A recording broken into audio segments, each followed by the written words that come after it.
سرور کونین صلی اللہ تعالی علیہ وسلم کا وہ فرمان کہ ایک سائل آیا آپ کی بارگاہ میں، غربت، تنگدستی، فقر و فاقہ کا بارگاہ پیغمبر میں عرض کیا، شکوہ کیا۔ حضور نے فرمایا مفہوم ہے، ہر وقت باوضو رہا کر۔ کنز العمال کی حدیث ہے، ہر وقت باوضو رہا۔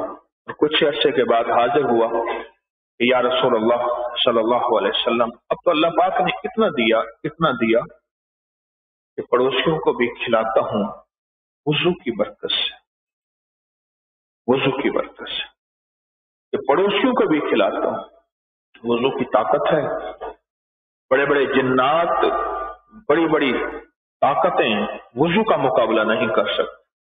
وضو، اچھا وضو روزگار کے لیے لاجواب ہے، وضو دولت کے لیے بہترین ہے، وضو رزق کے لیے باکمال ہے، وضو حفاظت کے لیے بے مثال ہے، اور وضو جنات اور جادو اور ان چیزوں سے نظر بد سے بچنے کے لیے آزمودہ ہے۔ جو باوضو رہتا ہے اس کی حفاظت غیبی نظام سے ہوتی، جو باوضو رہتا غیب سے اس کی حفاظت، کفایت اور کفالت ہوتی، اور غیب سے اس کی مدد ہوتی ہے جو باوضو رہتا۔